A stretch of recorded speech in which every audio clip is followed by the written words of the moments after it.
میرا آپ کا کیا رشتہ ہے؟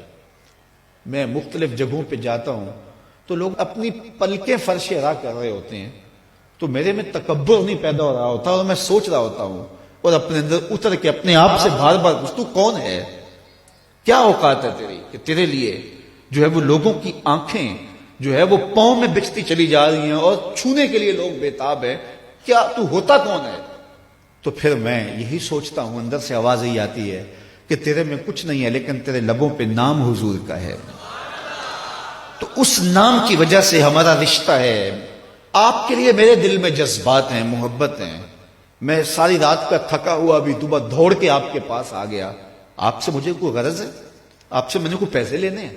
مجھے کیا غرض ہے آپ سے؟ کوئی ووٹ مانگنا ہے کل میں نے آپ سے؟ صرف اس لیے میں آیا ہوں کہ یہ میرے حضور کے ماننے والے ہیں، ان کو خوشی ہوگی، ان کو تسکین کو۔ ہمارے استاد ایک شعر جھوم کے پڑھا کرتے تھے کہ محمد کی وساطت سے محبت تیری میری ہے، محمد کی وساطت سے محبت تیری میری ہے، محبت اصل ہے ان کی نہ تیری ہے نہ میری ہے، محبت اصل ہے ان کی نہ تیری ہے نہ میری۔ ہزاروں قومیں وجود میں آئیں دہر میں خشک و تر کے رشتے سے، ہم نے بنیاد دوستی رکھا یاد خیر البشر کے رشتے سے۔ اس رشتے کو کمزور نہ ہونے دینا، اس کو مضبوط رکھنا۔ اور دوسری بات میں آپ سے یہ کہوں گا کہ کبھی بھی نماز میں کوتاہی نہ ہونے دینا۔ 5 گانا نماز یہ ہمارے اوپر لازم کی گئی ہے اور یہ بیماری میں بھی اس کی معافی نہیں ہے، سفر میں بھی اس کی معافی نہیں ہے۔ پانی نہیں ہے تو تیمم کر لو، کھڑے ہو کے نہیں پڑھ سکتے بیٹھ کے پڑھ لو، بیٹھ کے نہیں پڑھ سکتے لیٹ کے پڑھ لو۔ حالت جنگ کے اندر بھی اس کی معافی نہیں دی گئی۔ تو کبھی بھی نماز ترک کرنے کی غلطی نہ کرنا۔ یہ میرے حضور علیہ السلام کی آنکھوں کی ٹھنڈک وَجُعِلَتْ قُرَّةُ عَيْنِي فِي الصَّلَاةِ، اور قلب کی راحت تھی۔ جب بلال حبشی کو اذان کا حضور کہتے تو کیا ارشاد کرتے؟ سنیے لفظ ارحنا یا بلال، بلال اٹھو اور ہمارے دل کو راحت پہنچا دو، یعنی اذان پڑھو اور ہمارا دل جو ہے وہ ٹھنڈا ہو جائے، ہمارے دل کو تسکین پہنچے۔ تو 5 گانا نماز اپنی زندگی میں شامل کیجئے۔ اللہ کی رحمتیں اترتی ہی اس کے اوپر ہیں جو نمازی ہوتا ہے۔ جو بے نماز ہوتا ہے، اللہ اکبر، حضرت سلطان باہو فرماتے ہیں اسے تو خنزیر بھی پناہ مانگتا ہے۔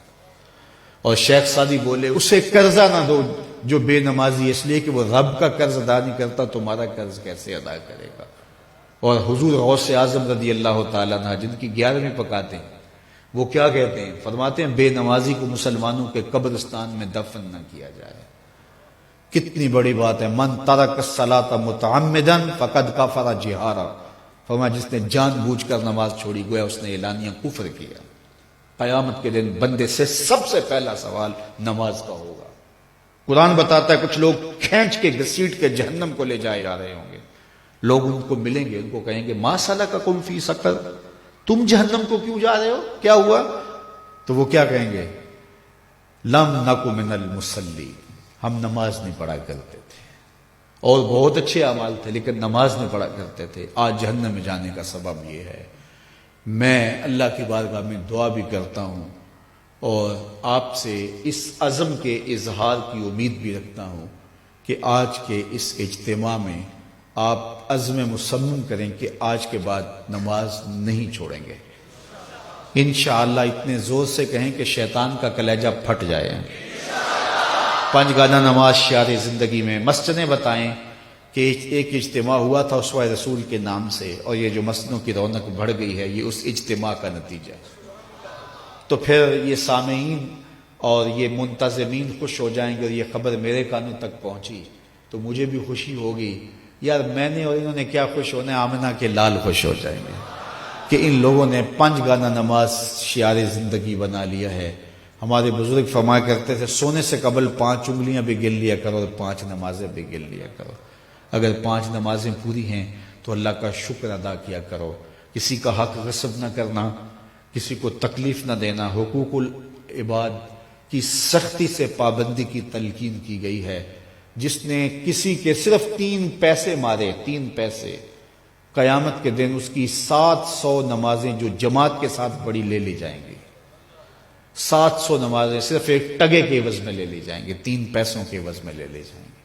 تو اب مجھے بتائیے کہ اگر سویر سے لے کر ہم شام تک فراڈ کر رہے ہیں، دھوکہ کر رہے ہیں، لوگوں کے کلیجے چیر رہے ہیں، ہمارے جملوں کے نشتر لوگوں کے کلیجے پھاڑ رہے ہیں، تو پھر قیامت کے دن کس کس کا حساب دیں گے؟ کتنی کو نمازیں ہمارے پاس جو ہم دیکھ جان چھوڑائیں گے؟ تو آئیے اس تھوڑی سی زندگی کو اللہ کے نام پہ گزاریں، اللہ کے نام پہ گزاریں۔ آج موقع ہے، توبہ کا دروازہ کھلا ہے، کل سب کچھ نہیں ہوگا۔ بندے کو اس وقت سمجھ آتی ہے جب سمجھ آنے سے کچھ فائدہ نہیں ہوتا۔ وہ قرآن بتاتا ہے کہ ظالم ہاتھ کاٹیں گے لیکن کوئی فائدہ نہیں ہوگا، اور وہ کہیں گے کہ یا لیتنی قدمت لحیاتی، کاش میں یہ زندگی آخرت والی زندگی کے لیے گزاری ہوتی، لیکن پھر کوئی فائدہ نہیں ہوگا۔ آج کا پچھتاوا کل کی بہتری کی ضمانت ہے۔